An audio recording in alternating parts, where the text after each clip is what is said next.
What's up, everyone? How's it going? Anthony Ramirez here for another amazing episode of Academics and Amigos. I'm here with my friend and the incredibly talented and so many titles. There are so many amazing titles, but they're well deserved. He's an artist. He's a writer, a publisher for Rio Bravo Comics, and he writes and his own character that he created called El Peso Hero. And not only that, but he is the co-founder of the Texas Latino Comic-Con, and he's an educator. Like, Hector Rodriguez, what's up, man? How are you doing? Oh, thanks for having me on board. Yeah, looking forward to it. Yeah. This is amazing. We had a little conversation prior to recording, and I was telling you that I've used a couple of your comics for a couple of my research pieces on Latinidad and Latinx identity within comic books. And so I was curious, why do you think that we need Latino representation, not only in comic books, but in media in general? Well, storytelling is it's part of our culture. Mm-hmm. Storytelling, and we're the Latino community, Latinx community. They're huge consumers of stories, of storytelling, as well as all sorts of media. And so, especially in the United States, where we compromise about, I think, a quarter of moviegoers are Latinos. Mm-hmm. And so, stats like that, and it's only growing. And so, you look at a lot of different pivots. Look at Netflix, looking at La Gentified, shows. Oh, those are amazing shows too. Right, and so you look at editorial cartoons. Look at Lalo Alcaraz. Yeah, he's nominated for Pulitzer. Yeah. So, and so we're making strides. And for me, growing up in Eagle Pass, Texas, in a border town, mm-hmm. And growing up also with the love of comic books, I love the media, but love of sequential art. I always wanted to be, always wanted to connect to a book that told my stories, spoke my language, ate my foods. Yeah. So, speaking of that, how did you get involved with comics, and what inspired you to create El Peso Hero? I think you kind of mentioned it a bit, but what other influences did you have? Maybe some other artists too, or in general? Yeah, well, it's interesting because I grew up in the 80s, mm-hmm. early 90s in Eagle Pass, Texas, and Eagle Pass was a small town, 2 hours away from San Antonio. So, when we talked about going to the big city, we're going to San Antonio, mm-hmm. And so there weren't a lot of comic book shops. The mm-hmm. only close thing to a comic book was you go to the VHS rental place, and they'll have a stack. They'll have a glass case with your baseball cards, majority baseball cards, and mm-hmm. some comic books. Yeah. But for me, my dad would read Mad magazine. My dad was in the military, and so he had a stack of Mad magazines. Mm-hmm. And we could flip through them. And also mi madrina, my godmother, she owned a video movie rental place in Piedras Negras across the border.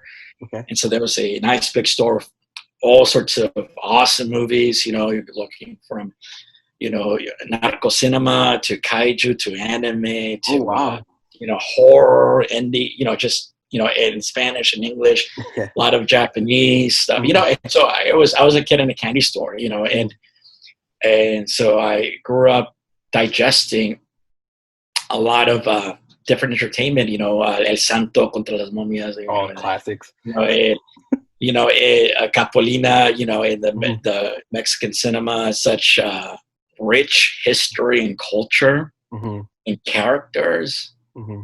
You know, especially when you talk about the golden age of cinema in Mexico, a Mm-hmm. lot of amazing history. So, you know, it's all these stories, it's all these characters, you know. And then my mother, you know, watching telenovelas, you know, I watched novelas with my mom, and, you know, the twists and turns, the dramatic, you know, it's just, it was all just a big pot of different ingredients boiling up, you know. And I fell in love with comics Mm-hmm. let's say early 90s, 91, especially with you know, looking at Spawn. Oh, I talked about Spawn early 90s, you know. And so it was edgy. It wasn't like your clear cut you know, character, Spider-Man, Superman. You know, it was edgy, and there was grays, and it kind of spoke more gritty, and it kind of transcended to what, to me, sometimes the border could be. Mm-hmm.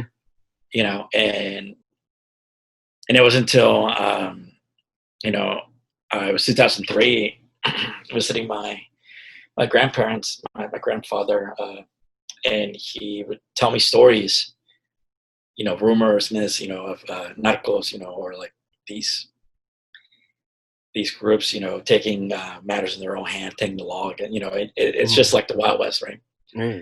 And so, and it was 2003, and my, you know, year started turning, and I'm like, it would be amazing if there was a norteño, and I say norteño because norteño is very unique culture, yeah, niche, you know, fighting these organizations, Mm-hmm. you know. And so I started writing in it. I mean, I can show you here. And, you know, I was doing some organization, and I actually have the very first script of El Peso Hero. Oh, dang. You know, yeah, it started December 2000. Oh, wow. Yeah. Was it 07, 09? Oh, that's 03, yeah. 03. Oh, wow. Okay. Yeah. 03. Yeah. December 2003. Yeah. Yeah. Wow. And so, yeah, it was actually, you know, it was Thanksgiving time, so I was visiting the border, and so, mm-hmm. and then, you know, a bunch of notes, but within a little sketch of what Peso Hero. Oh, that's cool. Like, that's like the first, like, initial sketch. Yeah, like it, you know, and then I had some notes and some characters that I can show you, you know, exclusively for you.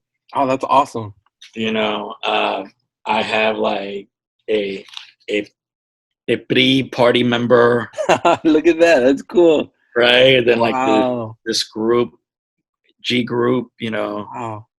And then a local drunk guy.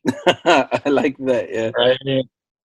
And so cool. You know, just these characters, notes, you know, and then like El Catrín, you know. Oh yeah. Yeah. That's cool. Yeah, man. And so, yeah, and you know, these ideas, you start writing and developing them. But yeah, that's the origin. That's so cool. And I think what's so interesting about especially Mexican folklore and even Latinx folklore in general, but like Mexican folklore has so many different characters too. Like growing up, we always hear about El Cucuy or La Llorona or all these different characters like that. And I think you've even mentioned a couple of them in some of your comics. I think you even did a horror special with El Peso Hero. You know, how has that influenced your work as well? You know, you know, growing up, you know, thing about it, I love horror movies. Mm-hmm. I love horror stories. Yeah. You know, I remember a callback to, you know, sleepovers at my grandparents' house, you know, and my cousins telling, like La Llorona, La Lechuza, Yeah. And then it was like, 1 in the morning, and my grandfather would walk around with a sheet over his head, and it's like, oh, like mis hijos, and it's around pretty cassette. And there's so many legends and folk. I mean, keep in mind that this area of a rich history for thousands of years, hundreds of years of the Spaniards coming in, and el mestizaje, the cross border bridge of our indigenous roots with our Spanish roots, and our the Catholicism, the indigenous tradition. I mean, there are so many different layers, and for me, I try to pay as much respect to that as much as I possibly can, respectfully. That it's not forcefully, that's not tacked on. Now, and in some of the books, there's some, I like to sprinkle lyrics of Tigres del Norte. Yeah. I always, I grew up around Norteño, in Banda and Tejano. My dad was not a fan, but my tios were, but it's something that I was never my type of music. Right. But I say that El Peso Hero is Vicente Fernandez. Yeah. And so my grandfather loved Vicente. And so you respect that, and you start, studying it and hearing it and reading the lyrics and, finding the stories behind these songs, the meaning, the themes. And it's pretty deep. And it's all a reflection of our history, our Southwest border history. It's interesting. I know in one of the comics in particular, I think it was the Borderlands issue that you did, that it's I could be wrong because I've read a couple of them, and I remember that in one of the issues that there's a little girl whose family is taken away. Border stories. Yes, the border stories. And so I remember in that, I was like, I felt that, like it resonated because I've heard these stories happen with my family members who are educators, since I live in the I'm from the border, and my family teach near like 5 minutes away from Ciudad Juárez, Mexico. And so hearing these stories and seeing this happen, you don't see these in mainstream comics. We don't see these types of stories being told like with Marvel or DC and things like that. So when I read this, I was like, whoa, it hit home differently, because I felt like this is the type of stories that happen. This is authentic, this is real, and it was deep. So like, how has this like political climate like really influenced that? Well, you know what? I wrote border stories after Battle No Laredo, because El Peso Hero started as a webcomic July 27, 2011, and it was done bi-weekly, and by summer of 2012 we've already had 12 pages, and here is the original first issue. Oh, it's an awesome cover. Yeah, right. Yes, my cover. Love that. That's so cool. It's okay. It doesn't compare to like Sam De La Rosa here. When he that's like that's legendary work.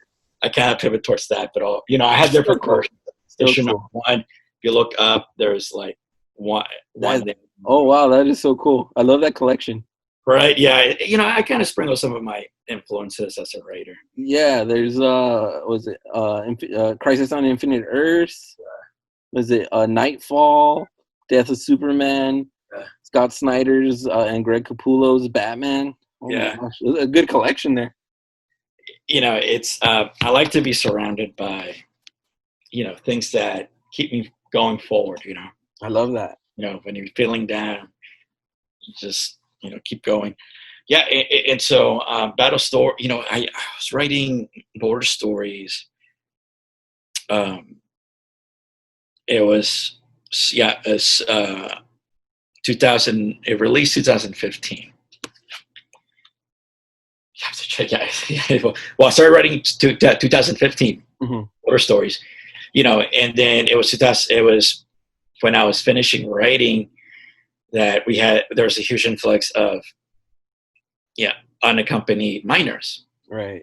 And there was a lot of talk about what was behind it. A lot of the criminal organizations taking advantage, flooding them to a point while they are able to move around, and so the border patrol was overwhelmed, and so one thing about our stories is that we don't take a stand politically. It's a reflection of lives, it's a reflection of stories.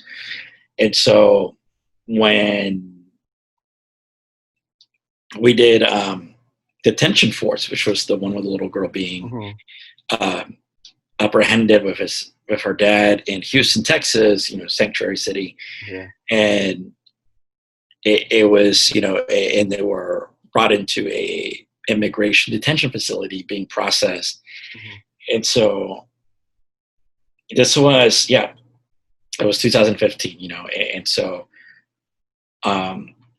it was until 2016 that we've had an alternative cover.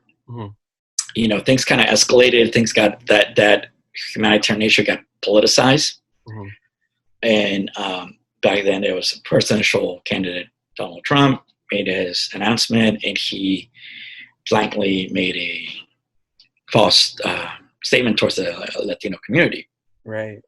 And so we felt that it's our duty as artists, writers, creators, Latinos to take a stance against racism, negativity, and we did a special cover from Border Stories. We did a special homage cover where it's El Peso Hero replacing Captain America, and it's Trump replacing Hitler. I remember seeing it's more like it was like the punch heard around the world that moment, because that cover went viral. Yeah. NPR, PRI, Univision, a lot of the Latino media, globally picked it up. They had brought a great sense of empowerment, artistically for the community. And, we got a huge response, positive and negative, from different folks. It's as you can imagine. Yeah, I can imagine, like totally. I can imagine that. Wow. I remember seeing that image that you mentioned at this show where you and I met. Yeah, at the IAM Peso Hero. Right. Yeah, and I remember I even had you exhibition. The exhibition dedicated to El Peso Hero, and that's where you and I met. And it was an amazing show. It had a lot of the original artwork. Yeah, it was. And really cool poster-sized covers, and homages to a lot of these classic comic book covers, like the Captain America piece you mentioned. Yeah, they got like the Superman. The Superman one, the Spider-Man one. Yeah, Amazing Fantasy. Yeah. Amazing Fantasy, Action Comics was number one.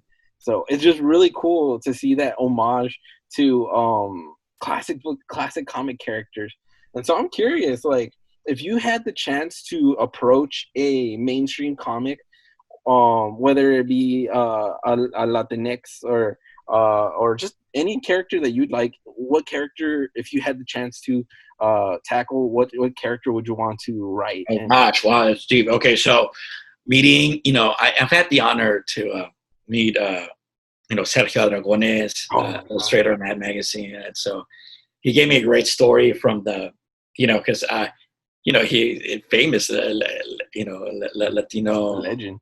legend, right? And then he made a connection towards the cover of issue 1 of Peso Hero, El Ángel de Independencia, telling me a story that he was a firefighter from Mexico City in the earthquake in the 50s.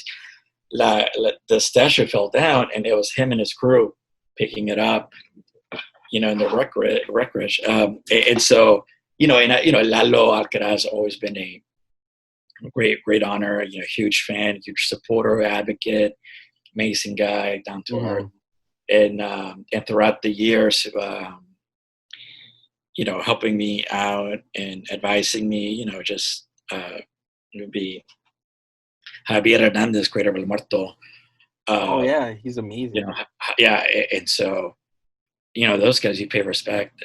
But like in the indie mainstream, I met Ramos, Spider-Man, awesome guy. Humberto Ramos, yeah. Oh, but I guess if I were to go back and just, pay my respects, especially in the indie field, I'll say Todd McFarlane, and then Jack Kirby, and then just the raw writing of Steve Ditko. Yeah, definitely. Like one of the original Spider-Man. Yeah, his art. Sorry, Sorry, I was thinking writer Stan Lee writing, but of course Stan Lee. Creators, artists, Jack Kirby, Steve Ditko. Those are amazing. That's an amazing list. Raw talent, and also, especially, looking at Todd McFarlane's own story of, it's like the fanboy dream, and so he's still managing, his character, and Spawn. He wants to do a movie. He wants to direct a movie. That's awesome. Yeah, I love that guy. Yeah. So awesome. Yeah, I know that I have comics everywhere, man. It's like back in El Paso, that's where all my comics are. Yeah, so it's like I walk the walk. That's cool. That's cool. That's what it's about. But a character that I would love to work on, I say Luke Cage, Blue Beetle. I'll Luke Cage is pretty grounded just because Luke Cage, I feel he's the I'll say that respectfully, El Peso Hero is norteño. Luke Cage, it's like connection. There's a connect, it's because of the rich culture that they're proud of, and they're a person in their community, and it's just very down to earth characters. I say that I would love to do Blue Beetle and the new Ghost Rider. Oh, Robbie Reyes? Robbie Reyes, yeah. That's awesome. Just and I wouldn't mind doing a cool Batman story. Just because who doesn't want to write Batman? Who would want to do a cool Batman? I mean, I would love to. Like, my dream would be to write. I'm a huge Mr. Freeze fan myself. Yeah, I feel like Mr. Freeze is like so underrated as a Batman villain, and I blame Batman and Robin for that. Yeah, but I always reference Heart of Ice from the animated series. Yes, because that is one of the best stories in a 30-minute format ever. Yeah, it's just so much heart went into that, and I just feel it. Yeah, I'm a sucker for sympathetic characters. Yeah. So for me, Mr. Freeze and Victor Freeze has like a huge. It's a huge deal for me. I love that story. Heart of Ice is like amazing. So for me, I'd love to do a take on Batman and Mr. Freeze somehow, because I just think it's amazing. But it's I don't know. I'm a big Batman. Oh, well, speaking of that, I actually have my little Freeze here. Oh, nice! It's a little Mr. Freeze eating ice cream. So I speaking of Mr. Freeze, and I saw this really great not saying meme, but this tidbit of who could play a modern version of Mr. Freeze, and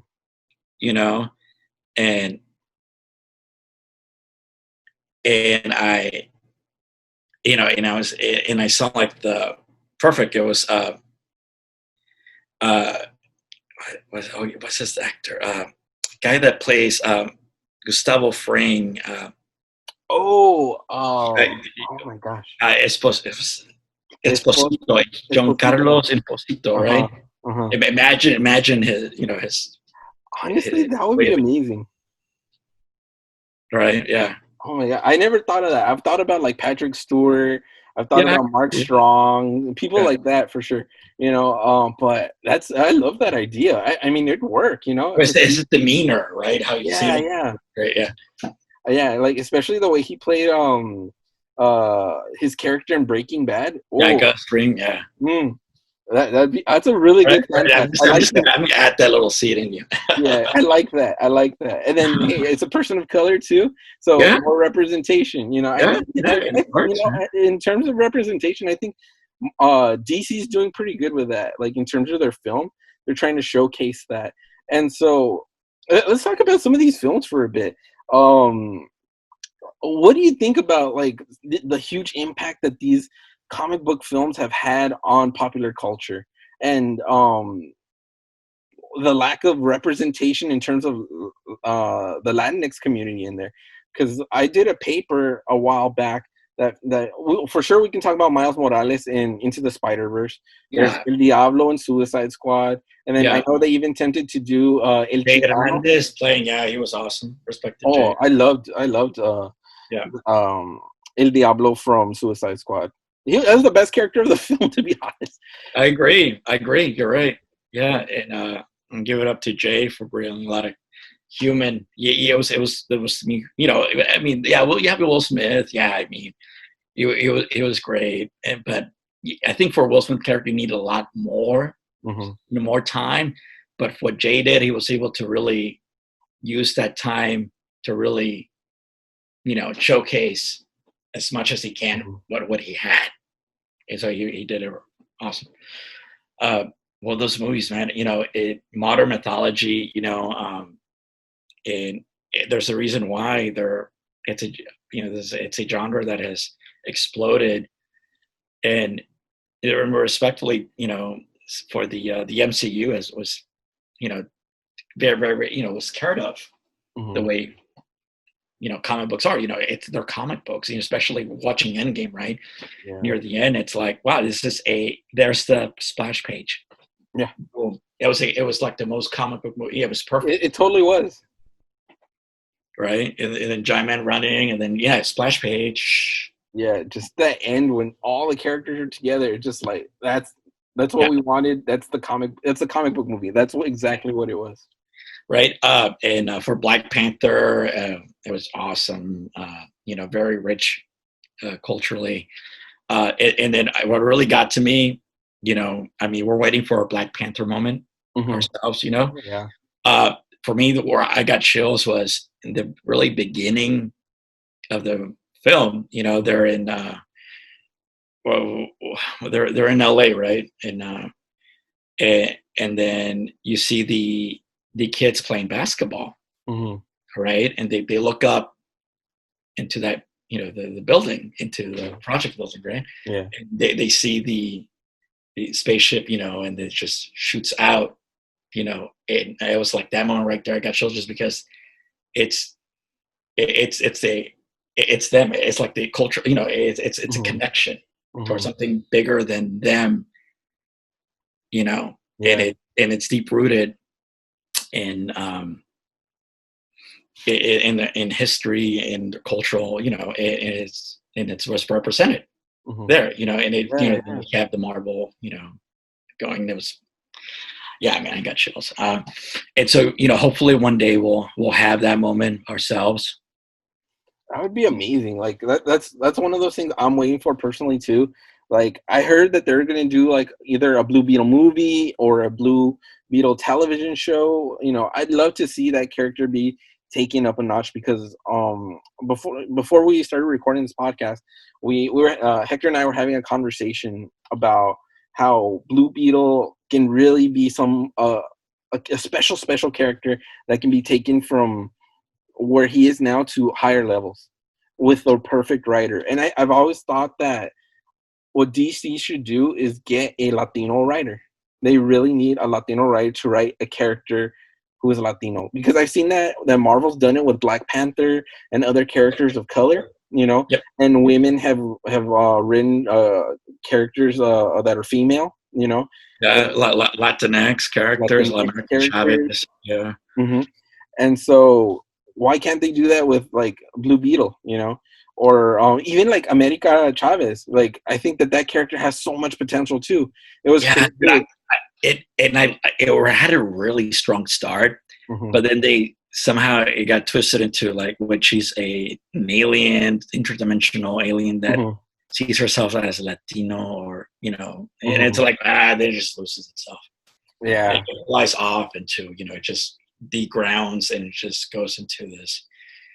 Can we just have something? Yeah. We just Like, want a character of our own. but going back, Anthony, this is where the indie scene highlights, and this is where we glow, because you're looking at characters that are well presented, strong, female la boriqueña, Mm-hmm. Edgardo Oh, Rodriguez, amazing character. Edgardo doing great strides for speaking, advocating for Puerto Ricanos, Puertorriqueños, especially, they've been going through some hard, tough times, definitely. and he's been rallying, and he's that's a character that is that's indie, that is telling great stories. I think they're doing a third issue now. Mm-hmm. Yeah, I think I saw that he's working on a third issue for it, and that's an amazing point that you bring up. Like, I think that independent publishers and independent comics and the writers that are doing these comics are creating these comics are really understanding characters at a grounded level, and that they're writing the stories that they want to be told, and that's why they create these types of stories. So as a publisher yourself, and like how would you, and even as like the co-founder of the Texas Latino Comic-Con, like what have you seen personally from a lot of these writers that are of the Latinx community, and how they represent the community? I'll tell you this, the community there's a great hunger, Mm-hmm. for there's a great hunger for reading, watching stories that represent them, and it's very, I, as of right now, we've been doing Texas Latino Comic-Con over 3 years. This would have been the fourth, and so right now, due to COVID, it's kind of up in the air, Mm-hmm. But it's something really great, amazing seeing, school age kids, walking down the artist alley in Texas Latino Comic-Con and seeing themselves in the books, seeing themselves in the covers and their stories being told. One thing that we have, something that's really strong for us, is that we're such a diverse community, Latino community, from Central South America, Mexico, North America, Spain, hundreds and hundreds of years, and indigenous cultures, roots, connections, folklore, languages. It's huge, and so there's a lot of content, a lot of ways to respect those, and so there's a lot of amazing upcoming talent, and so and it's very important for the community to support that and help cultivate that, because their stories are, they might not be able to see them in their local movieplex or in their Netflix, as much as they would want to, but I mean, those stories are out there right now. If you follow Texas Latino Comic-Con, you follow our primos in Long Beach, Latino Comics Expo, you'll see the talent, you see these stories. And since you're a founder of one of these like I guess niche and minoritized Comic Cons. Like, what do you think about that? Like, and how a lot of these different Comic Cons are starting to pop up, because I know that there's Indigenous Comic Con in Right. New Mexico. I know that there's I think there's Chicano Comic Con too. Oh, Chicano, yeah, it's a done in California. There's a part of I think it's a 1 day, 2 day event, kind of a brewery, they sell cerveza. Yeah, it's like there's upcoming, you have I think an Latino on the East Coast, and you had one in Brownsville by Larry, um, and so they're there, and they're helping pay the way for showcasing a lot of indie talent, paying a lot of respect towards our folks that are in the mainstream comic book industry as well. As well as giving it's a great window to some of the different genres and stories out there. That's amazing. So it's cool. One of the cool things I think about indie comics too is that, a lot of them have gone on to become bigger and better things while still being in the independent scene. For example, we mentioned Javier Hernandez's El Muerto, that there's even like a movie done on Yep. El Muerto with Wilmer Valderrama. And I know that El Gato is going to have its own television show by Robert Rodriguez, I think. Yeah, so El Gato Negro, created by Richard Dominguez. Richard started El Gato Negro 92, 93. Sorry, Richard.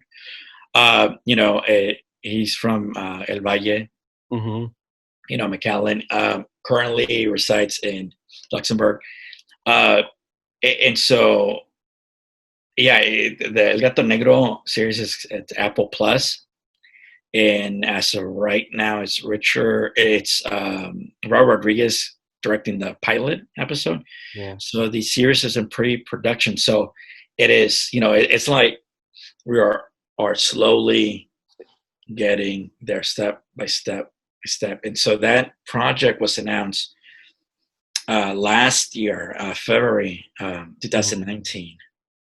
Right. And right now it's ¿cómo se llama el artista?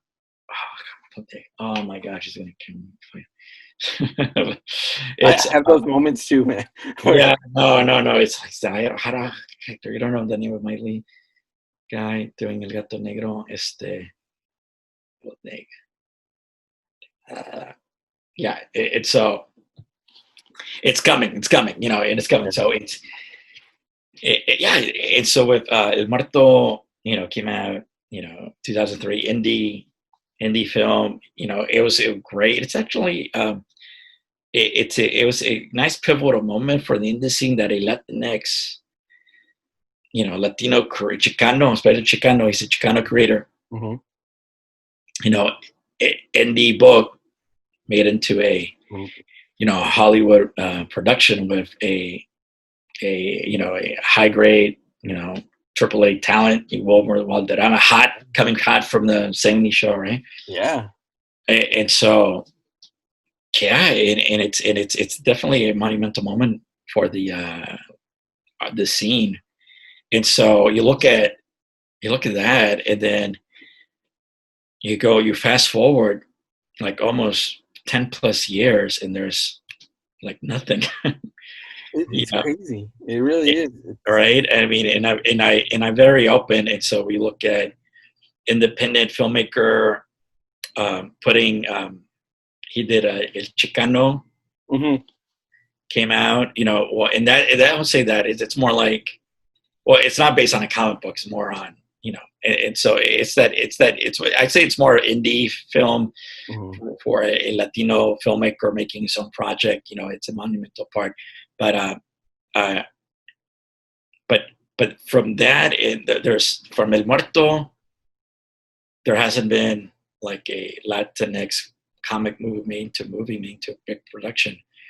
And the stories are there, the characters are there, that are there, and there hasn't. I mean, mainstream. I mean, we said Jay Hernandez, El Diablo, and Suicide Squad. There hasn't been a Latino character headlining his own movie production. You know, and I say movie just because that's hitting mainstream white audience.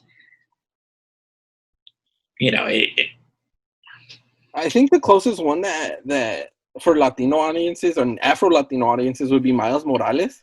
Yeah, you're right. Into the Spider-Verse, and I think that's the closest thing that we've gotten in terms of mainstream, and the characters become incredibly popular too, which I think is amazing.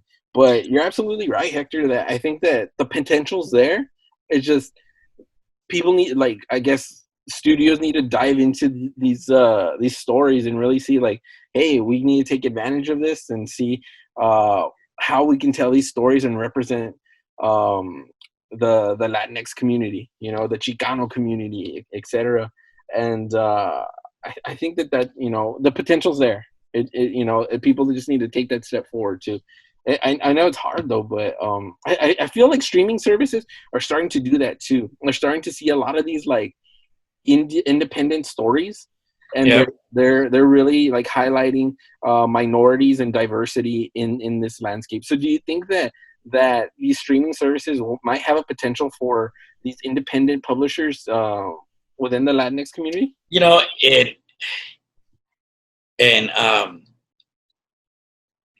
they are, you know, it's like we're getting there, you know, and I say that I have to be honest, because I will be very disinterested. You know, I've been approached, you know, like ever since the first time Peso Hero went viral in 2013. I've been approached numerous times, you know, for something to take in Peso Hero and being put into a different medium, especially, you know, something a big production, you know, movie or series, you know. And so that's to say is there is currently something in the works. And I think you've teased it earlier too. You've teased it earlier in your social media. I think you teased stuff. Right. So I'm not able to talk freely about it, but let me just say that I am super excited. And as of right now, there's some major talent involved. That's awesome. And that I've read items, and I'm really excited, and it's a perfect fit. And, you know, right, it's hard to say just because everything in that world is very, you know, it's just very tenuous. I mean, it's everything, you know, it's you just have to be cautiously optimistic. Yeah, definitely. Right. Definitely. And, you know, and so it's, as of right now, knowing what I know of the scene, it is the biggest project. That's awesome. That's an exclusive for Academics and Amigos. That's awesome. Oh yeah, we're getting all the exclusives today, man. That's awesome. So speaking of El Peso Hero, what's the future of El Peso Hero? Like, what other projects do you have planned? Like, in terms of like future stories, do you have anything in relation to maybe like how El Peso Hero would deal with the COVID-19 pandemic? No, I mean, you said it. Yeah, actually, there's a couple of stories. So there have been 10 El Peso Hero books published, 2 graphic novels, and so right now I have, you know, right now I'm finishing writing the current story arc, and so I need to. And right now, Guillermo Villarreal. Right now, I'm focusing on writing the general storyline. Right now, Guillermo Villarreal, he's working on the fifth part of the story arc, and then I'm finishing writing the conclusion Okay. Just take that story arc, what happened from La Cueva de las Espadas, Origin Story 1, all the way to it would be the ninth book in that story arc. And so I'm really excited how it ends, uh, and then I'm also writing a story that I'm really excited about. At Peso would be the next, kind of a I'll say it's like the next story arc, getting into the next story arc with El Peso Hero Sicario War. Oh. Like los Sicarios of the war. Yeah. War. So it's something fun, something exciting, a lot of very action driven. And so I've been writing that one, and it's amazing. I'm excited for it. And then we're pivoting towards a big major story arc right after that. And then I'd like to, and then writing on the side, I'm trying to continue the mini horror series, Frontera de Terror, working with mythology. And right now I'm adding some Lovecraftian border elements. Ooh. So, that's awesome. Awesome. To that, yeah. And then for, right now personally, I'll share with you this. I'm currently working on a mini story. Actually, you can see. Oh, wow, that's awesome. It's it's dealing with essential workers. In this case, the importance of protecting our farm workers. Yeah. Majority are Latinos, and so and it's bringing light to that. It's my art, my story. Mm-hmm. Well, they're all my stories, but it's my art. Just mini eight pages. Mm-hmm. Telling a very simple story, but it's just something personal. Bringing light into the importance of protecting our farm workers in light of COVID-19. That's awesome. I'm looking forward to that. I think that's brilliant. I think that's really, really amazing. So one of my final couple of questions for you are as an educator, how do you incorporate comics into your teaching? There's a lot of great resources out there. Comic books, graphic novels are a great way to introduce a lot of curriculum mm-hmm. components, especially for literacy. Right. And so when I was a first grade teacher, for example, I used to take these books, these little graphic novels that had no words, letters. It was basically, they're called owlie. This little owl and his friends. But these books were a great bridge in introducing character traits. And so I would cut them up and just have students sequence a mini story, and they would write the story. And so there's a lot of great resources out there. And a lot of, even in the upper grades, there's a lot of important literature, graphic novel form.